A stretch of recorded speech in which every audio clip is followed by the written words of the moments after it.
El constructor de Norwood.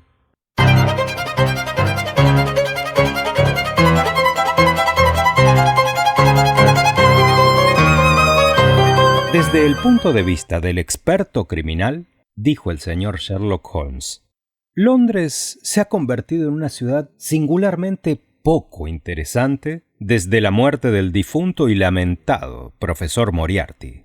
Me cuesta creer que encuentres muchos ciudadanos decentes que estén de acuerdo contigo, respondí. Bueno, no debo ser egoísta, dijo con una sonrisa, apartando su silla de la mesa del desayuno. La comunidad es ciertamente la gran beneficiada y nadie sale perdiendo, salvo el pobre especialista en delitos, que ahora se encuentra sin trabajo. Con ese hombre en activo, el periódico matutino ofrecía infinitas posibilidades. A menudo bastaba el más leve indicio, Watson, la señal más imperceptible, y sin embargo era suficiente para decirme que allí estaba actuando un gran cerebro maligno, del mismo modo que el más ligero temblor en los bordes de la tela anuncia a la repugnante araña que acecha en el centro. Pequeños hurtos, agresiones sin sentido, ultrajes sin propósitos, todo podía relacionarse con una sola mente directora. Para el estudioso científico del mundo criminal superior, ninguna capital de Europa ofrecía entonces las ventajas que poseía Londres. Pero ahora se encogió de hombros con un gesto de humorístico desprecio ante el estado de cosas que él mismo había contribuido tanto a producir. En la época de la que hablo, Holmes llevaba ya algunos meses de regreso, y yo, a petición suya, había vendido mi consulta y había vuelto a ocupar con él nuestras antiguas habitaciones de Baker Street. Un joven médico llamado Werner había comprado mi pequeña consulta de Kensington y me pagó, con sorprendentemente poca resistencia, el precio más alto que me atreví a pedir. Un incidente que solo se explicó algunos años después, cuando descubrí que Werner era un pariente lejano de Holmes y que había sido mi amigo quien en realidad había aportado el dinero. Nuestros meses de colaboración no habían sido tan tranquilos como él parecía sugerir, pues al revisar mis notas encuentro que ese período incluye el caso de los documentos del expresidente Murillo y también el escandaloso asunto del vapor holandés Friesland, que estuvo a punto de costarnos la vida a ambos. Sin embargo, su naturaleza reservada y orgullosa lo hacía siempre reacio a cualquier forma de publicidad, y me obligó, en los términos más estrictos, a no decir ni una palabra más sobre él, sus métodos o sus éxitos. Una prohibición que, como ya he explicado, solo recientemente ha quedado sin efecto. El señor Sherlock Holmes estaba recostado en su sillón tras su caprichosa protesta y desplegaba su periódico matutino con aire despreocupado, cuando nuestra atención fue atraída por un violento repique de campana, seguido inmediatamente por un fuerte golpeteo en la puerta exterior, como si alguien la estuviera porreando con el puño. La puerta se abrió de golpe. Resonaron pasos precipitados escaleras arriba y, un instante después, un joven de ojos desorbitados irrumpió en la habitación. Estaba pálido, desaliñado y respiraba con dificultad. Miró alternativamente a uno y otro de nosotros y, al advertir nuestras miradas inquisitivas, comprendió que debía ofrecer alguna explicación por aquella entrada tan poco ceremoniosa. «Lo siento, señor Holmes», exclamó. «No debe culparme. Estoy casi fuera de mí, señor Holmes. Soy el desdichado John Hector Macfarlane». Pronunció su nombre como si bastara para explicarlo todo, tanto su visita como su estado, pero pude advertir, por la expresión impasible de mi compañero, que aquel nombre no significaba más para él que para mí. «Tome un cigarrillo, señor Macfarlane», dijo Holmes, empujando hacia él la pitillera. Estoy seguro de que, con sus síntomas, mi amigo, el doctor Watson, le recetaría aquí mismo algún sedante. El tiempo ha sido muy caluroso estos últimos días. Ahora bien, si se siente usted algo más sereno, le agradecería que se sentara en esa silla y nos dijera muy despacio y con calma quién es usted y qué es lo que desea. Ha mencionado su nombre como si yo debiera reconocerle, pero le aseguro que, aparte de los hechos evidentes de que es usted soltero, abogado, masón y asmático, no sé absolutamente nada más acerca de su persona. Como yo estaba familiarizado con los métodos de mi amigo, no me resultó difícil seguir sus deducciones al observar el desorden de la indumentaria del visitante, el fajo de documentos legales que llevaba consigo, el dije del reloj y su respiración fatigosa. Nuestro cliente, sin embargo, lo miraba con verdadero asombro. «Sí, soy todo eso, señor Holmes, y además soy el hombre más desgraciado de Londres en este momento. Por el amor de Dios, no me abandone, señor Holmes. Si vienen a arrestarme antes de que haya terminado mi historia, consiga al menos que me den tiempo para contarle toda la verdad.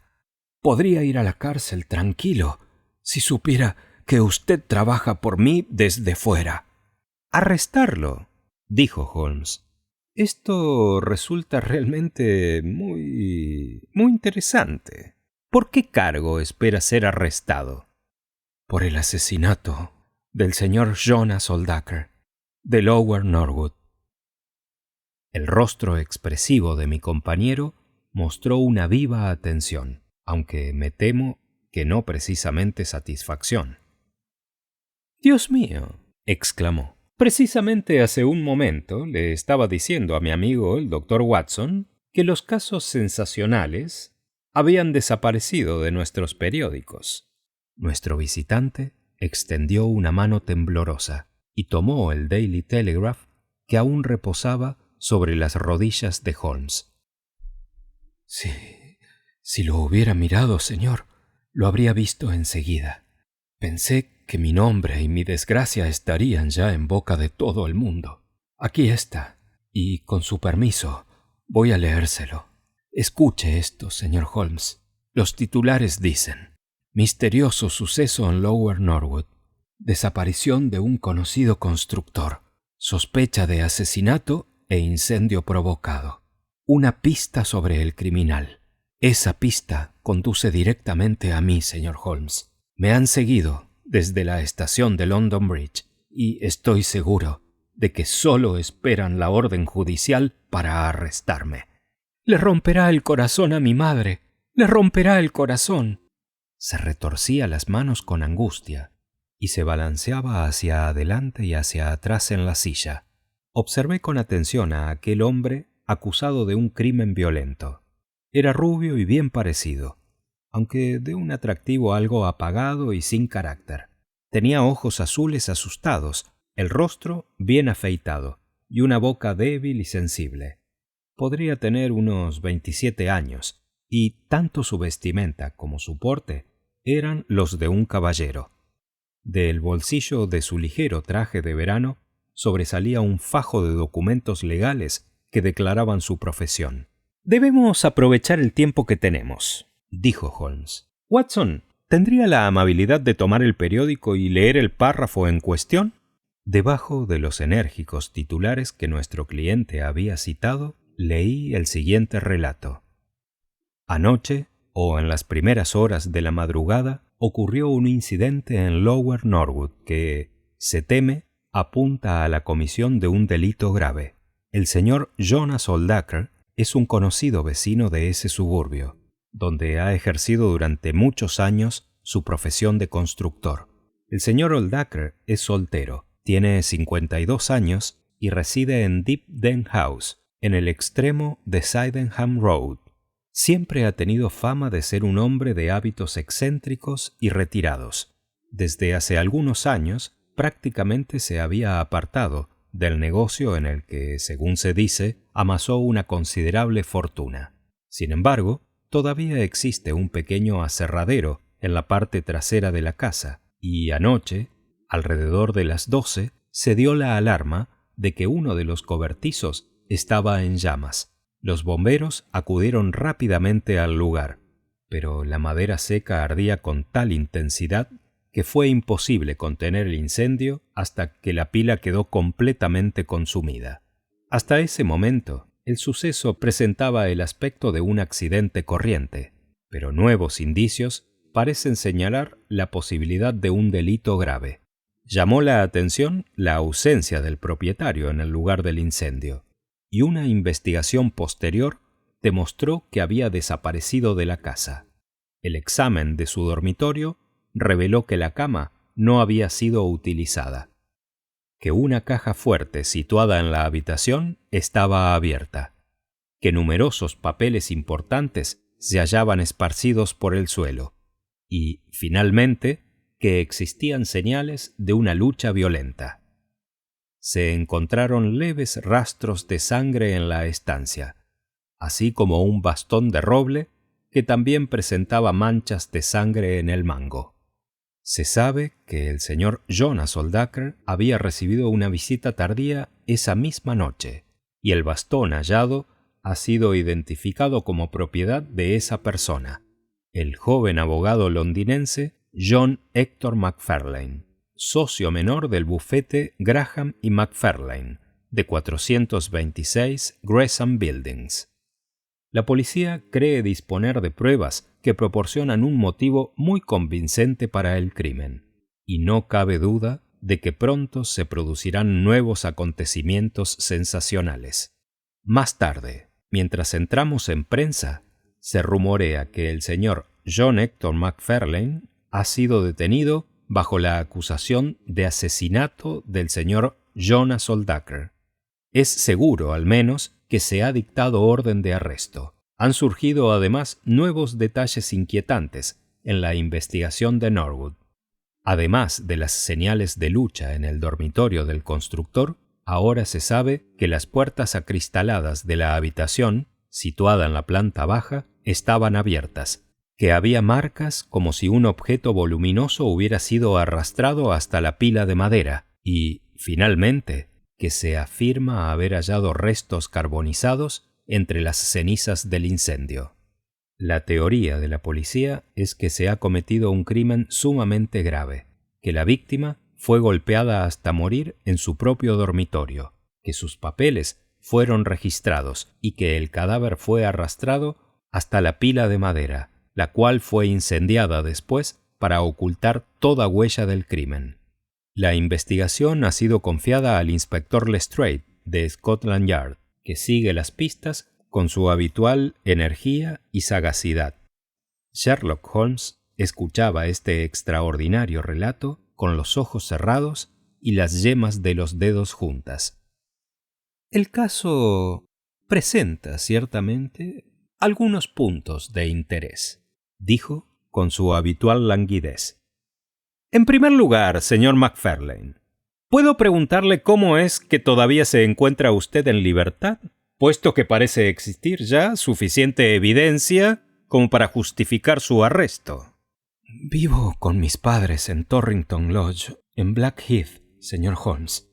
Pero anoche, como tenía que tratar algunos asuntos muy tarde con el señor Jonas Oldacker, me alojé en un hotel de Norwood y vine esta mañana directamente a la ciudad desde allí. No supe nada de este asunto hasta que estuve en el tren y leí lo que usted acaba de oír. Comprendí inmediatamente el terrible peligro de mi situación y me apresuré a poner el caso en sus manos.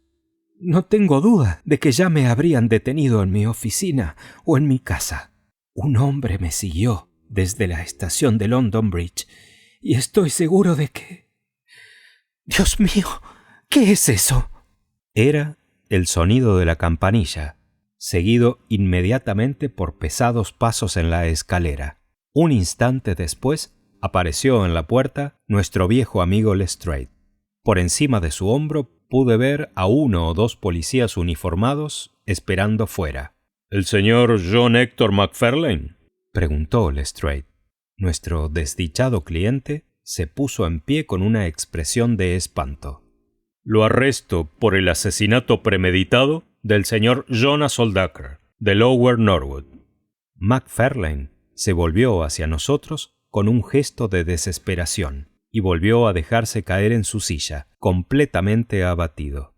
«Un momento, Lestrade», dijo Holmes. «Media hora más o menos no puede hacerle ninguna diferencia». Y el caballero estaba a punto de relatarnos algunos detalles de este asunto tan interesante que podrían ayudarnos a aclararlo. «Creo que no habrá dificultad en aclararlo», respondió Lestrade con expresión sombría. «Aún así, con su permiso, me interesaría mucho escuchar su relato». «Bueno, señor Holmes, me resulta difícil negarle algo, puesto que ha sido usted de utilidad para la policía en más de una ocasión. Y en Scotland Yard le debemos algún favor», dijo Lestrade. «Pero debo permanecer junto a mi prisionero y advertirle que todo lo que diga podría ser utilizado como prueba en su contra». No deseo otra cosa, dijo nuestro cliente. Lo único que pido es que escuchen y reconozcan la verdad absoluta. Lestrade consultó su reloj. «Le concedo media hora».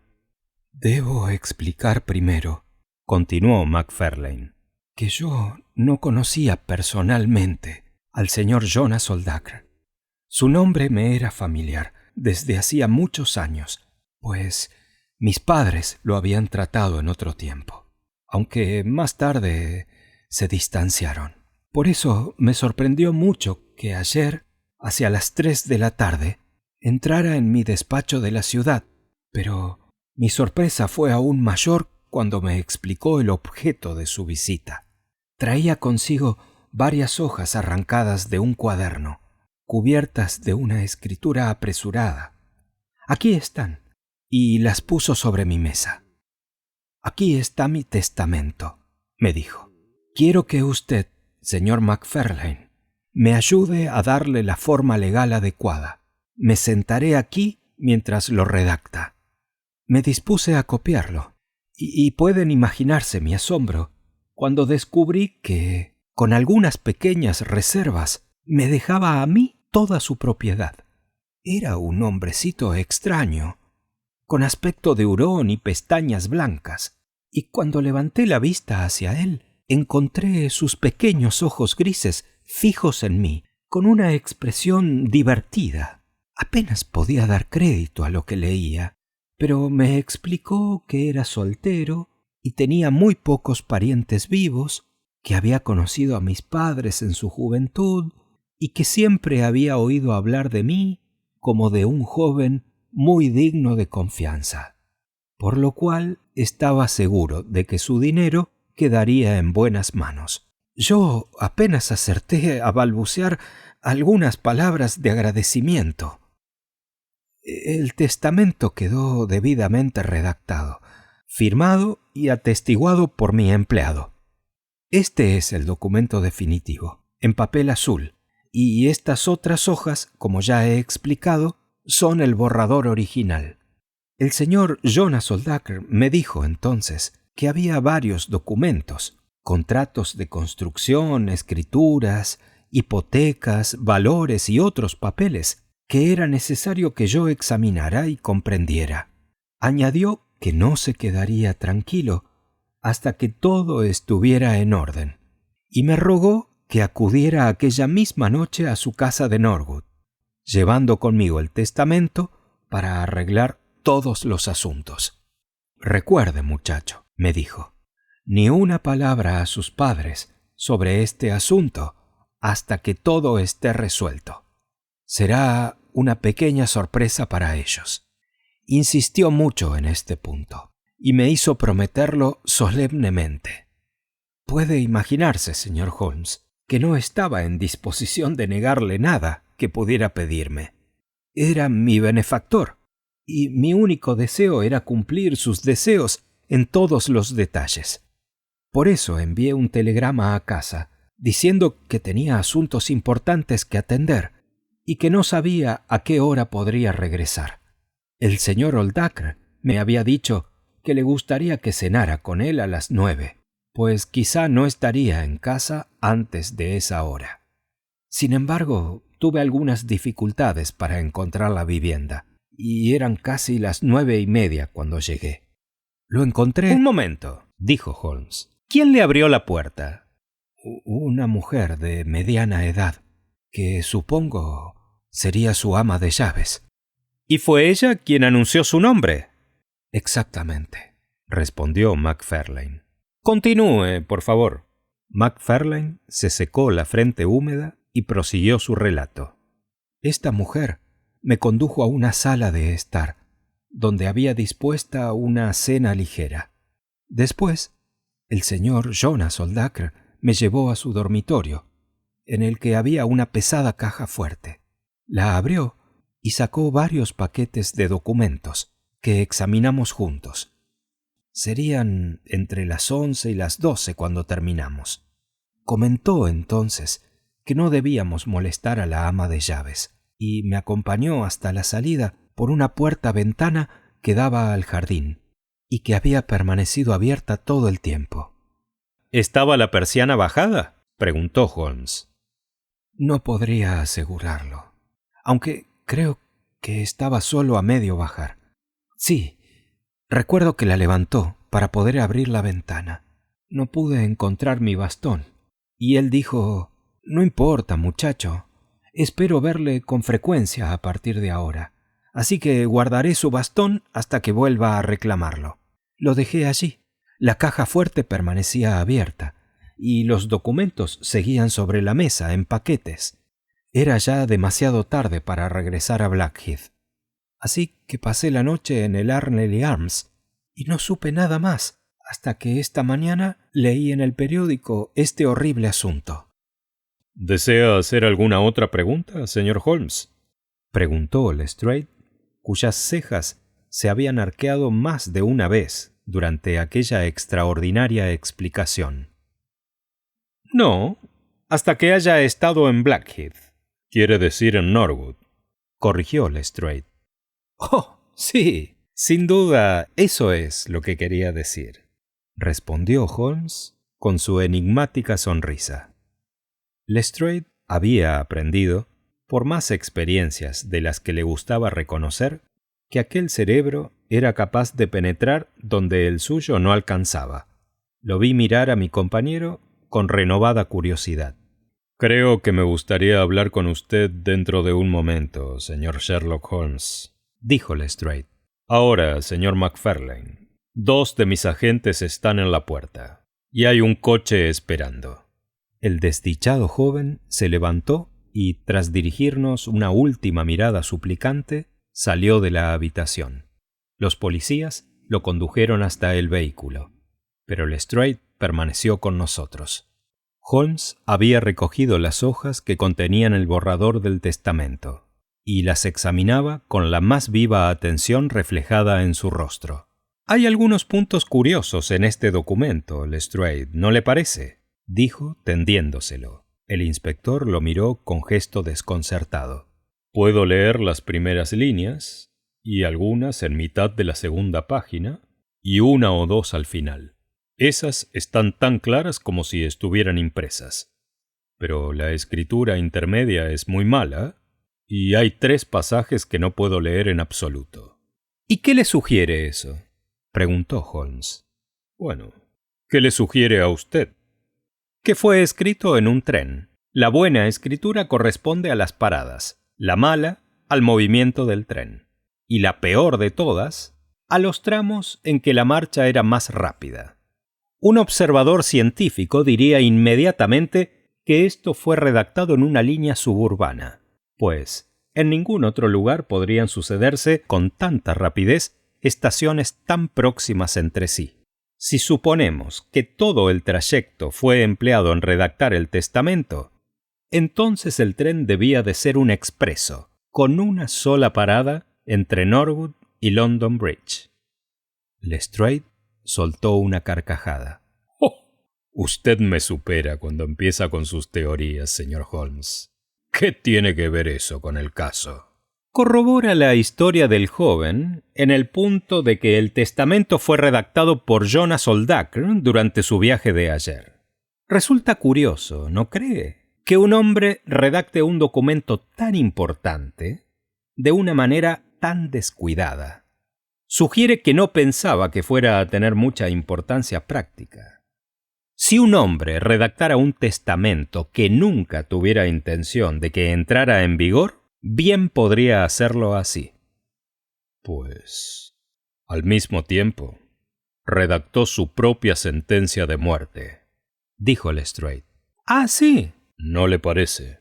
Bueno, es posible, pero el caso aún no me resulta claro. ¿No le resulta claro? Pues, si esto no está claro, ¿qué podría estarlo? Aquí tenemos a un joven que descubre de pronto que heredará una fortuna si cierto hombre mayor muere. ¿Qué hace? No dice nada a nadie, pero busca un pretexto para visitar a su cliente esa misma noche. Espera a que la única otra persona de la casa se haya retirado, y entonces, en la soledad del dormitorio del hombre, lo asesina, quema el cadáver en la pila de madera y se dirige a un hotel cercano. Las manchas de sangre en la habitación y en el bastón son muy leves. Probablemente imaginó que su crimen sería incruento, y esperaba que si el cuerpo quedaba destruido por el fuego, se ocultaría todo rastro del método empleado. ¿No es todo perfectamente evidente? Me parece, mi querido Lestrade, que es un poco demasiado evidente, respondió Holmes. La imaginación no figura entre sus grandes cualidades, pero si pudiera ponerse por un momento en el lugar de este joven, ¿habría elegido usted la misma noche en que se había redactado el testamento para cometer el crimen? ¿No le parece peligroso establecer una relación tan directa entre ambos hechos? Además, habría escogido una ocasión en la que su presencia en la casa era conocida por la persona que le abrió la puerta. Y por último, se habría tomado la molestia de ocultar el cadáver y, sin embargo, habría dejado su propio bastón como señal de su culpabilidad. Admita, Lestrade, que todo esto resulta muy improbable. En cuanto al bastón, señor Holmes, usted sabe tan bien como yo que un criminal suele estar nervioso y comete errores que un hombre sereno evitaría.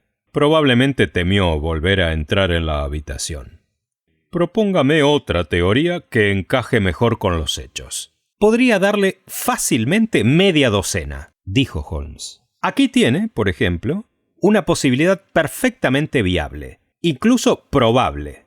Se la ofrezco gratuitamente. El anciano está mostrando unos documentos de evidente valor. Un vagabundo que pasa los ve a través de la ventana, cuya persiana está solo a medio bajar. Sale el abogado, entra el vagabundo, toma el bastón que ve allí, mata a Oldacre y tras quemar el cadáver se marcha. ¿Y por qué habría de quemar el cadáver el vagabundo? Por el mismo motivo por el que habría de hacerlo Macfarlane. Para ocultar pruebas. Posiblemente el vagabundo también quería ocultar que se había cometido un asesinato. ¿Y por qué no se llevó nada? Porque eran documentos que no podía negociar. Lestrade negó con la cabeza, aunque me pareció advertir que su seguridad ya no estaba tan firme como antes. Bien, señor Sherlock Holmes, puede usted buscar a su vagabundo, y mientras lo encuentra, nosotros nos quedaremos con nuestro hombre. El futuro dirá quién tiene razón, pero tenga en cuenta este detalle. Hasta donde sabemos, ninguno de los documentos fue retirado, y el prisionero es el único hombre en el mundo que no tenía motivo alguno para llevárselos, puesto que era el heredero legal y habría entrado en posesión de ellos de todos modos. Mi amigo pareció sorprendido por esta observación. No pretendo negar que las pruebas apuntan, en cierto modo, a la dirección de su teoría, respondió. Solo deseo señalar que existen otras hipótesis posibles. Como usted dice, el futuro lo decidirá. Buenos días. Me atrevo a decir que en el curso del día pasaré por Norwood para ver cómo avanzan las cosas. Cuando el detective se marchó, mi amigo se levantó y comenzó sus preparativos para la jornada con el aire alerta de un hombre que tiene ante sí una tarea agradable. «Mi primer movimiento, Watson», dijo, mientras se ponía apresuradamente la levita, «debe ser, como ya le dije, en dirección a Blackheath». «¿Y por qué no Norwood?» «Porque en este caso tenemos un incidente singular que precede a otro incidente singular. La policía está cometiendo el error de concentrar su atención en el segundo, simplemente porque es el que reviste carácter criminal. Pero para mí resulta evidente que el modo lógico de abordar el caso es empezar por arrojar algo de luz sobre el primero. El curioso testamento redactado tan repentinamente y en favor de un heredero tan inesperado. Eso puede simplificar todo lo que vino después. No, mi querido amigo, no creo que pueda ayudarme en esta ocasión. No hay el menor peligro, o ni siquiera se me ocurriría salir sin usted. Confío en que cuando nos veamos esta noche, podré decirle que he logrado hacer algo por ese desgraciado joven que se ha puesto bajo mi protección». Era ya tarde cuando mi amigo regresó, y pude advertir de inmediato, por su rostro demacrado y preocupado, que las grandes esperanzas con las que había salido por la mañana no se habían cumplido. Durante 1 hora permaneció abstraído con su violín, intentando calmar su ánimo agitado. Finalmente dejó el instrumento y me ofreció un relato detallado de sus pesquisas. «Todo está saliendo mal, Watson. Tan mal como puede salir. He mantenido una fachada confiada ante Lestrade, pero por mi vida, creo que esta vez el hombre está en el buen camino y nosotros en el equivocado. Todos mis instintos apuntan en una dirección y todos los hechos en otra. Y me temo mucho que los jurados británicos aún no han alcanzado el grado de refinamiento necesario para preferir mis teorías a las conclusiones de Lestrade». «¿Fue usted a Blackheath?» «Sí, Watson, fui allí. Y descubrí muy pronto que el difunto y lamentado Oldacre era un individuo bastante despreciable. El padre había salido en busca de su hijo. La madre estaba en casa, una persona pequeña, rubia, de ojos azules, temblando de miedo e indignación. Naturalmente, no admitía ni siquiera la posibilidad de la culpabilidad de su hijo, pero tampoco mostró sorpresa ni pesar por el destino de Oldacre. Por el contrario, habló de él con tal amargura que, sin darse cuenta, estaba reforzando considerablemente el caso de la policía. Porque, naturalmente, si su hijo la había oído expresarse de ese modo acerca del hombre, bien podía haber quedado predispuesto al odio y a la violencia. Era más bien un simio maligno y astuto que un ser humano, dijo ella. Y siempre lo fue, desde que era joven. ¿Lo conocía usted entonces?, le pregunté. Sí, lo conocía muy bien. De hecho, fue un antiguo pretendiente mío. Gracias a Dios, tuve el buen juicio de romper con él y casarme con un hombre mejor, aunque más pobre. Estaba comprometida con él, señor Holmes, cuando oí contar cómo había soltado un gato dentro de un aviario. Aquella brutal crueldad me horrorizó tanto que no quise volver a saber nada más de él. Rebuscó en un cajón del escritorio y sacó una fotografía de una mujer salvajemente desfigurada con un cuchillo. «Esta es mi propia fotografía», dijo. «Me la envió en este estado, con su maldición escrita al dorso, la misma mañana de mi boda». «Bueno», dije, «al menos parece haberla perdonado ahora, puesto que ha dejado todos sus bienes a su hijo». «Ni mi hijo ni yo queremos nada de Jonas Oldacre, ni muerto ni vivo», exclamó con vehemencia. «Hay un Dios en el cielo, señor Holmes, y ese mismo Dios que ha castigado a ese hombre malvado demostrará a su debido tiempo que las manos de mi hijo están limpias de su sangre». «Seguí 1 o 2 pistas más», continuó Holmes, «pero no encontré nada que favoreciera nuestra hipótesis. y sí varios detalles que parecían oponerse a ella. Finalmente salí de allí y me dirigí a Norwood. Deep Den House es una gran villa moderna de ladrillo, de aspecto imponente, situada dentro de su propio terreno, con un grupo de laureles en el césped delantero. A la derecha, y algo más atrás respecto a la carretera, se encontraba el aserradero donde se había producido el incendio. Aquí tengo un pequeño croquis en una hoja de mi cuaderno. Esta ventana de la izquierda es la del dormitorio de Oldacre. Se ve perfectamente desde la carretera. ¿Lo observa? Ese fue casi el único consuelo que tuve en toda la jornada. Lestrade no estaba allí, pero su subordinado me recibió y me mostró lo que consideraban un importante descubrimiento. Habían pasado la mañana removiendo las cenizas de la pila de madera quemada, y, además de algunos restos orgánicos carbonizados, habían encontrado varios discos metálicos ennegrecidos. Los examiné cuidadosamente. No cabía duda de que eran botones de pantalón. Incluso pude distinguir que uno llevaba la marca Hyams, que era el sastre de Oldacre. Luego examiné con detenimiento el césped en busca de huellas o indicios, pero la sequía lo había dejado tan duro como el hierro. No se veía nada, salvo que algún objeto voluminoso, un cuerpo sin duda, había sido arrastrado a través de un bajo seto de ligustro alineado con la pila de madera. Todo ello encajaba, naturalmente, con la teoría oficial. Estuve arrastrándome por el césped bajo el sol de agosto durante casi una hora, pero me levanté tan poco adelantado como antes. Después de este fracaso, entré en el dormitorio y lo examiné también.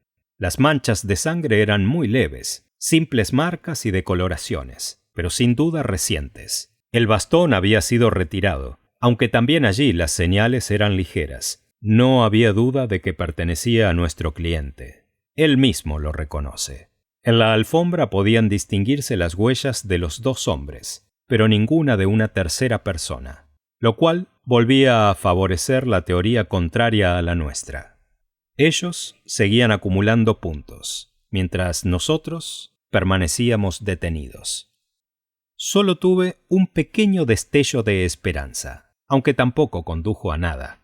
Examiné el contenido de la caja fuerte, la mayor parte de la cual había sido sacado y dejado sobre la mesa. Los papeles estaban dentro de sobres sellados, algunos de los cuales habían sido abiertos por la policía. No parecían, a mi juicio, de gran valor. Ni el libro de cuentas bancarias indicaba que el señor Oldacre se encontrara en circunstancias especialmente holgadas. Sin embargo, me dio la impresión de que no estaban todos los documentos. Había referencias a ciertas escrituras, probablemente las más valiosas, que no pude encontrar. Si pudiéramos demostrar esto de manera concluyente, cambiaría el argumento de Lestrade en su contra, porque ¿quién robaría algo sabiendo que muy pronto lo heredaría? Finalmente, después de examinar todo lo demás sin resultado, probé suerte con el ama de llaves. La señora Lexington es su nombre. Una mujer pequeña, morena y silenciosa, de mirada oblicua y desconfiada. Estoy convencido de que podría decirnos algo si quisiera, pero estaba cerrada como una tumba. Sí, había dejado entrar al señor Macfarlane a las 9:30. Ojalá, dijo, no lo hubiera hecho jamás.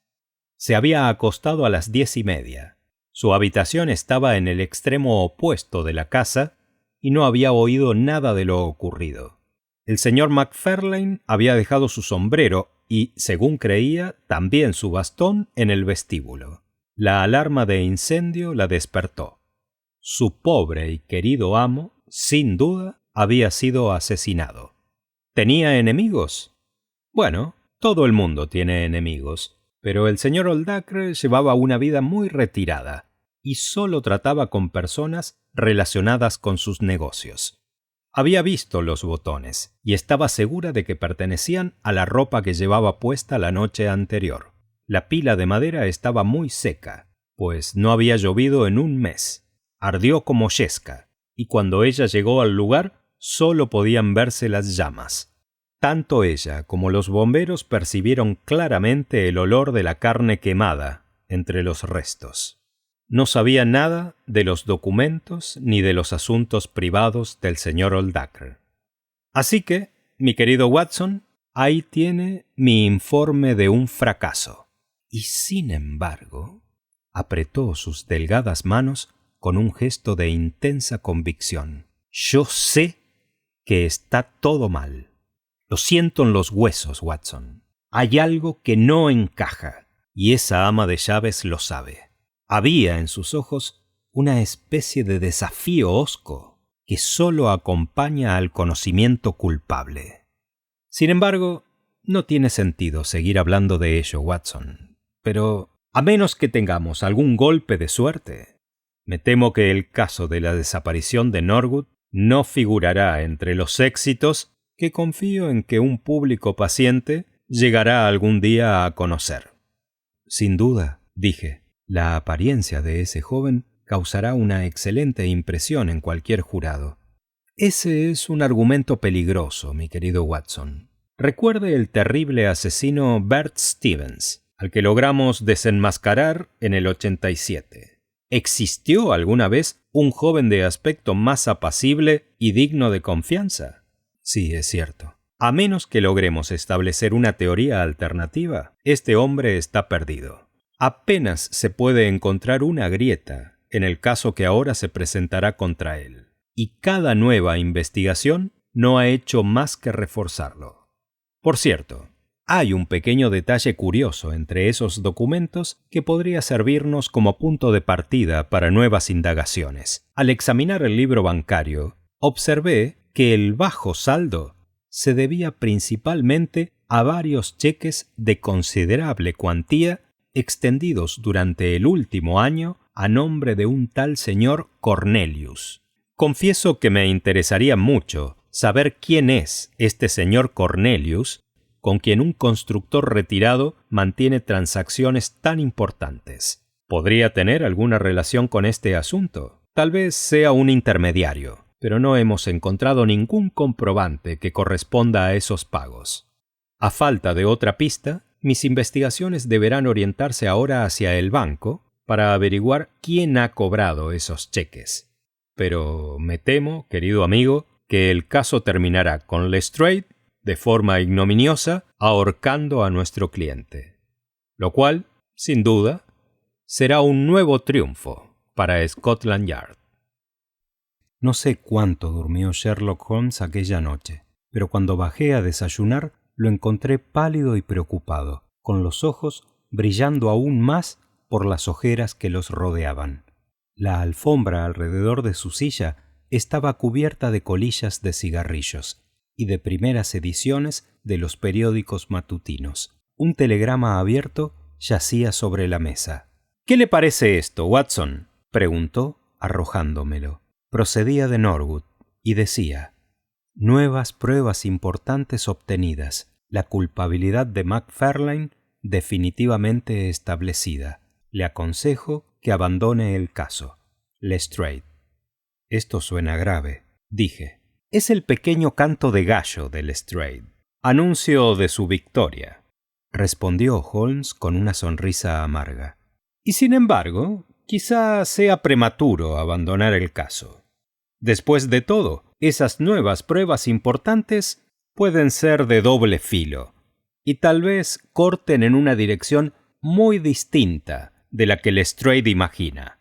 Tome su desayuno, Watson, y salgamos juntos a ver qué podemos hacer. Tengo la sensación de que hoy necesitaré su compañía y su apoyo moral». Mi amigo no desayunó. Era una de sus peculiaridades que, en los momentos de mayor tensión mental, se negaba a comer. Y lo he visto jactarse de su resistencia de hierro hasta caer desfallecido por pura inanición. «En estos momentos no puedo destinar energía ni fuerza nerviosa a la digestión», solía decir en respuesta a mis protestas médicas. No me sorprendió, por tanto, que aquella mañana dejara intacto su desayuno y saliera conmigo rumbo a Norwood. Una multitud de curiosos se había congregado ya alrededor de Deepden House, que resultó ser exactamente la villa suburbana que yo había imaginado. Dentro de la verja nos recibió Lestrade, con el rostro enrojecido por el triunfo y un porte descaradamente victorioso. Bueno, señor Holmes, ha logrado demostrarnos que estábamos equivocados. ¿Encontró usted a su vagabundo?, exclamó Lestrade. No he llegado a ninguna conclusión, respondió mi compañero. Nosotros sí llegamos a la nuestra ayer, y ahora resulta ser correcta. Así que tendrá que reconocer que esta vez nos hemos adelantado un poco, señor Holmes. Sin duda, tiene usted el aire de alguien a quien le ha sucedido algo importante, dijo Holmes. Lestrade soltó una carcajada. A nadie le gusta que le den una lección más que a los demás, ¿verdad, doctor Watson? No puede uno salirse siempre con la suya. Vengan por aquí, caballeros, y creo que podré convencerlos de una vez por todas de que fue John Macfarlane quien cometió este crimen. Nos condujo por el pasillo hasta un oscuro vestíbulo interior. Aquí es donde el joven Macfarlane debió de venir a buscar su sombrero después de cometido el crimen. Aquí es donde el joven Macfarlane debió de venir a buscar su sombrero después de haber cometido el crimen, dijo. Ahora miren esto. Encendió de pronto una cerilla y a su luz vacilante dejó al descubierto una mancha de sangre en la pared encalada. Pero no era solo una mancha, era una huella dactilar perfectamente marcada. Obsérvela con su lupa, señor Holmes. Sí, ya lo estoy haciendo. ¿Sabe usted que no hay dos huellas dactilares iguales? He oído algo parecido. Entonces, compare esta impresión con esta otra, dijo, mostrando una reproducción en cera. Es la huella del pulgar derecho del joven Macfarlane, tomada esta misma mañana por orden mía. No hacía falta lupa alguna para comprobar que ambas coincidían exactamente. Me resultó evidente que nuestro desdichado cliente estaba perdido. Eso es concluyente, dijo Lestrade. Sí, es concluyente, repetí involuntariamente. Es concluyente, dijo Holmes. Algo en su tono me llamó la atención y me volví hacia él. Un cambio extraordinario se había producido en su rostro. Se retorcía con una alegría interior apenas contenida. Sus ojos brillaban como estrellas. Me pareció que hacía esfuerzos desesperados por dominar un acceso de risa convulsiva. ¡Dios mío! ¡Dios mío!, exclamó por fin. ¿Quién lo habría creído? ¡Qué engañosas pueden ser las apariencias! ¡Qué joven tan agradable parecía! Es una buena lección para nosotros. No debemos confiar demasiado en nuestro propio juicio, ¿verdad, Lestrade? Sí, algunos tenemos tendencia a ser demasiados confiados, señor Holmes, respondió Lestrade. La insolencia de ese joven era exasperante, pero no podíamos resentirnos por ello. ¡Qué providencial que presionara su pulgar derecho contra la pared al descolgar el sombrero del perchero! Una acción muy natural, sin duda. Si se piensa bien. Holmes aparentaba tranquilidad, pero todo su cuerpo temblaba mientras hablaba. Por cierto, Lestrade, añadió, ¿quién hizo este descubrimiento tan extraordinario? Fue el ama de llaves, la señora Lexington, quien llamó la atención del agente nocturno sobre ello. ¿Dónde estaba el policía durante la noche? Permanecía de guardia en el dormitorio donde se cometió el crimen, para asegurarse de que nada fuera tocado. ¿Y por qué la policía no vio esta marca ayer? Bueno, no teníamos ninguna razón especial para examinar con detenimiento el vestíbulo. Además, no está en un lugar muy visible, como puede ver. No, naturalmente. Supongo que no habrá duda de que la marca estaba allí ayer. Lestrade lo miró como si pensara que había perdido el juicio. Confieso que yo mismo me sorprendí por su tono casi festivo y por aquella observación tan extraña. ¿No creerá usted que Macfarlane salió de la cárcel durante la noche para reforzar las pruebas contra sí mismo?, dijo Lestrade. Se lo digo a cualquier experto del mundo. Esa es la huella de su pulgar. Sin duda, es la huella de su pulgar. Bien, con eso basta, dijo Lestrade. Soy un hombre práctico, señor Holmes, y cuando tengo pruebas, saco mis conclusiones. Si tiene algo más que decirme, me encontrará redactando mi informe en la sala de estar. Holmes había recuperado su serenidad, aunque aún me pareció advertir destellos de diversión en su expresión. Dios mío, Watson, esto es algo muy triste, ¿no le parece?, dijo. Y sin embargo, hay ciertos puntos singulares en todo ello que me hacen conservar alguna esperanza para nuestro cliente. Me alegra mucho oírlo, respondí con entusiasmo. Temía que todo estuviera perdido. Difícilmente llegaría yo a decir eso, mi querido Watson. Lo cierto es que hay un defecto realmente grave en esta prueba a la que nuestro amigo concede tanta importancia. En efecto, Holmes, ¿cuál es? Solo esto, que sé que esa marca no estaba allí cuando examiné el vestíbulo ayer. Y ahora, Watson, demos un pequeño paseo al sol.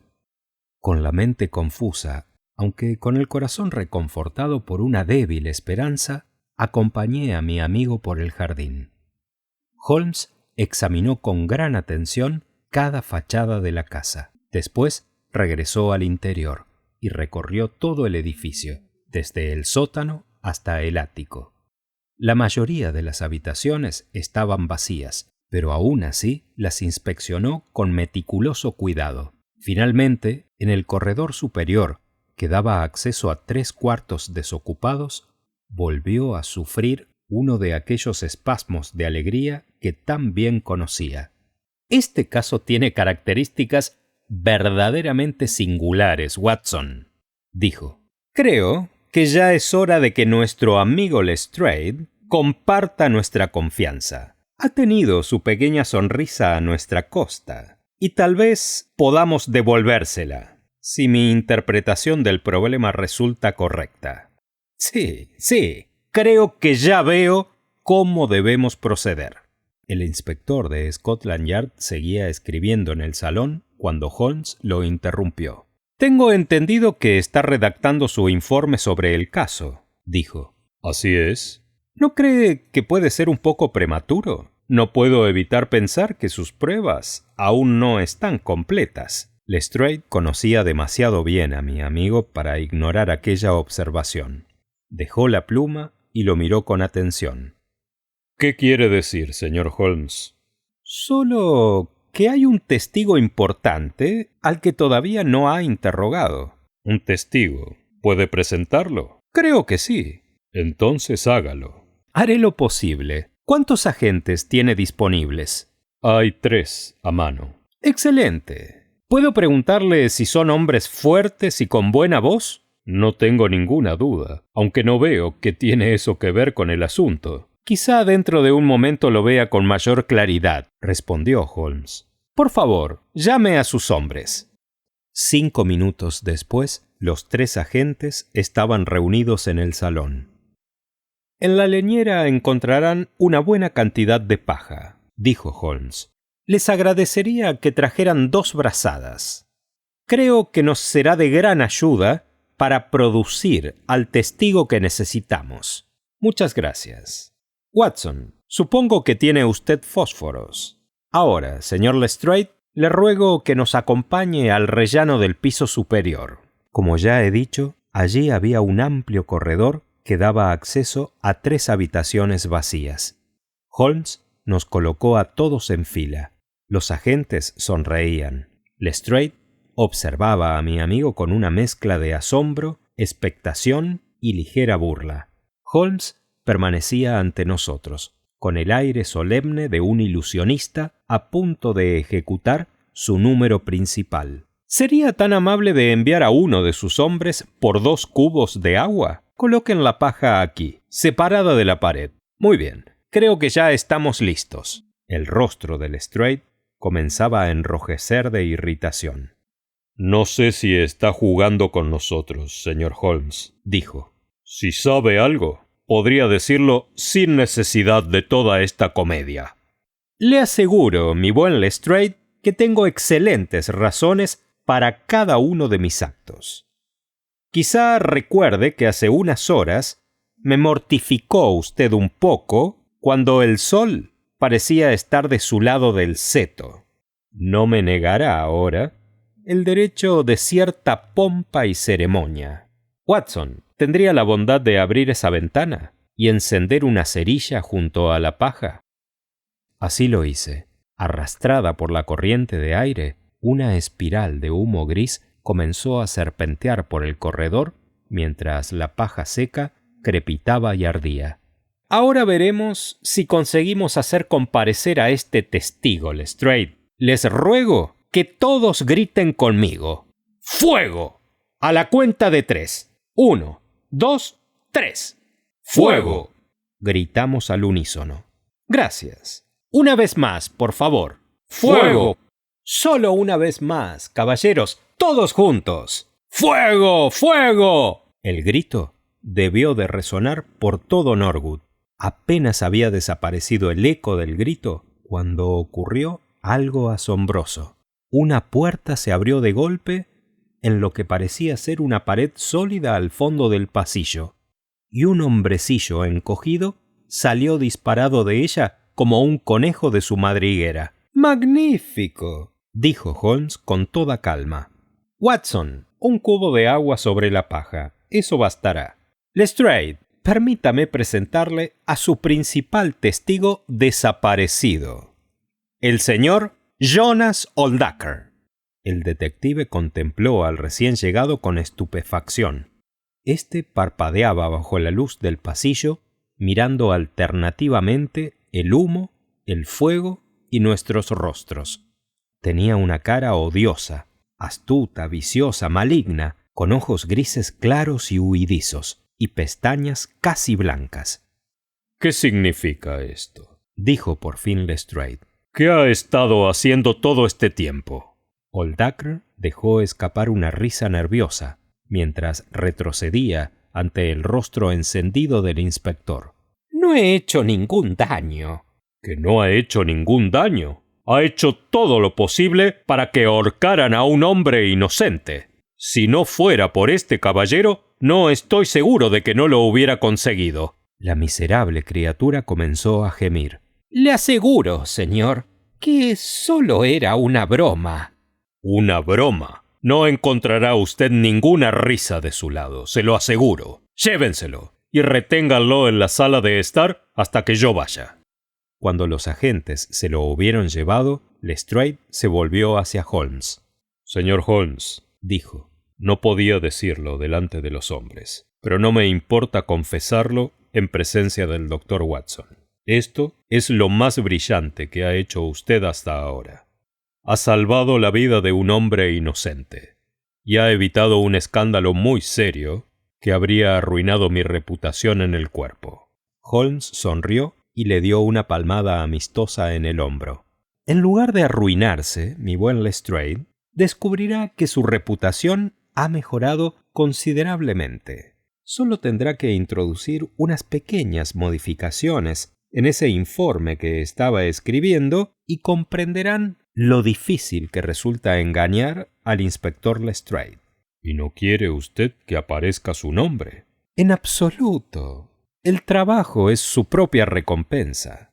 Tal vez llegue el día en que obtenga también algún crédito cuando mi diligente cronista vuelva a extender su papel de folio. Watson? Pero ahora veamos dónde se ha estado escondiendo esta rata». Había, en efecto, un tabique de listones y yeso levantado a unos 6 pies del extremo del corredor, con una puerta ingeniosamente disimulada en él. El interior estaba iluminado por rendijas bajo los aleros. Allí había algunos muebles, provisiones de comida y agua, y varios libros y documentos. Esa es la ventaja de ser constructor, dijo Holmes mientras salíamos. Ha podido preparar su escondite sin ayuda de nadie, salvo, claro está, de su excelente ama de llaves, a quien no debería tardar en añadir a su lista a Lestrade. Seguiré su consejo, pero ¿cómo supo que estaba allí dentro? Me convencí de que el hombre seguía en la casa. Cuando recorrí el pasillo superior, advertí que era 6 pies más corto que el correspondiente del piso inferior. Eso explicaba perfectamente dónde se encontraba. Supuse, además, que no tendría valor suficiente para permanecer oculto ante una alarma de incendio. Desde luego, habríamos podido entrar y sacarlo por la fuerza, pero me divertía más hacerlo salir por sí mismo. Además, le debía una pequeña escena a Lestrade después de su triunfo de esta mañana. Bueno, señor, en eso ciertamente ha igualado usted la partida conmigo. Pero, ¿cómo supo siquiera que estaba en la casa? La huella dactilar, Lestrade. Usted dijo que era concluyente. Y lo era, aunque en un sentido muy distinto. Yo sabía que no estaba allí el día anterior. Presto mucha atención a los detalles, como habrá observado, y examiné cuidadosamente ese vestíbulo. Por tanto, la marca había sido puesta durante la noche. ¿Pero cómo? Muy sencillamente. Cuando aquellos paquetes fueron sellados, Jonas Soldaker consiguió que Macfarlane asegurara uno de los sellos apoyando el pulgar sobre la cera blanda. Se hizo de manera tan rápida y natural que me atrevería a decir que el propio joven ni siquiera lo recuerda. Probablemente ocurrió sin que Soldaker tuviera aún idea del uso que podría darle. Pero reflexionando sobre el caso en su escondite, se dio cuenta de lo absolutamente concluyente que podía resultar esa huella contra Macfarlane. Para él fue entonces muy sencillo tomar una impresión del sello en cera, humedecerla con sangre obtenida de un pequeño pinchazo y colocar la marca en la pared durante la noche, ya fuera con su propia mano o con la ayuda de su ama de llaves. Si examina entre los documentos que se llevó a su refugio, apostaría a que encontrará el sello con la huella original. «Maravilloso», exclamó Lestrade. «Maravilloso. Todo está claro como el cristal. Pero, ¿cuál era el propósito de este engaño tan elaborado, señor Holmes?» Me resultó curioso observar cómo la actitud del detective había cambiado de pronto. Ahora escuchaba como un alumno ante su maestro. «No creo que sea difícil de explicar», dijo Holmes. «El caballero que ahora nos espera abajo es una persona profundamente maliciosa y vengativa. ¿Sabía usted que en otro tiempo la madre de Macfarlane rechazó su propuesta de matrimonio? No, por eso le dije que debíamos ir primero a Blackheath y luego a Norwood. Aquella ofensa, tal como él la consideraba, había quedado grabada en su mente retorcida durante años. Siempre había deseado vengarse, pero no encontraba la ocasión. En los últimos tiempos, sus negocios habían empezado a ir mal. Sospecho que realizó especulaciones arriesgadas y decidió estafar a sus acreedores. Para ello, extendió grandes cheques a nombre de un tal señor Cornelius, que, según imagino, no era otro que él mismo bajo un nombre falso. Todavía no he seguido el rastro de esos cheques, pero no tengo duda de que fueron cobrados en alguna ciudad de provincias donde llevaba una segunda vida. Su intención era cambiar completamente de identidad, retirar el dinero y desaparecer para comenzar de nuevo en otro lugar. «Eso parece bastante claro», dijo Lestrade. «Observe, además, que, al desaparecer, desviaba cualquier sospecha de su verdadera pista. Y al mismo tiempo, obtenía una espléndida venganza contra su antigua prometida, haciendo creer que había sido asesinado por su único hijo. Fue una obra maestra de villanía, ejecutada con notable habilidad. La idea del testamento, que proporcionaba un motivo evidente, la visita secreta desconocida para los padres del joven, la retención del bastón, la sangre, los restos de animales y los botones en la pila de leña. Todo estaba admirablemente concebido. Era una red de la que, hace pocas horas, me parecía imposible escapar. Pero carecía del don supremo del artista, saber cuándo detenerse. Quiso perfeccionar lo que ya era perfecto, tensar aún más la cuerda alrededor del cuello de su víctima, y con eso lo arruinó todo. Bajemos, Lestrade. Solo tengo un par de preguntas que hacerle. La miserable criatura estaba sentada en su propia sala, con un agente a cada lado. «Solo fue una broma, señor», repetía con voz lastimera. «Una simple broma. Me oculté únicamente para ver el efecto de mi desaparición. Estoy seguro de que no creerán ustedes que habría permitido que le ocurriera ningún daño al pobre señor Macfarlane». «Eso lo decidirá un jurado», dijo Lestrade. «En cualquier caso, tendrá que responder por conspiración, si no por intento de asesinato. Y probablemente descubrirá que sus acreedores han embargado la cuenta bancaria del señor Cornelius», añadió Holmes con calma. El hombrecillo se estremeció y lanzó una mirada venenosa hacia mi amigo. «Tengo que agradecerle su intervención», dijo. «Quizá algún día tenga ocasión de saldar esta deuda». Holmes sonrió con indulgencia.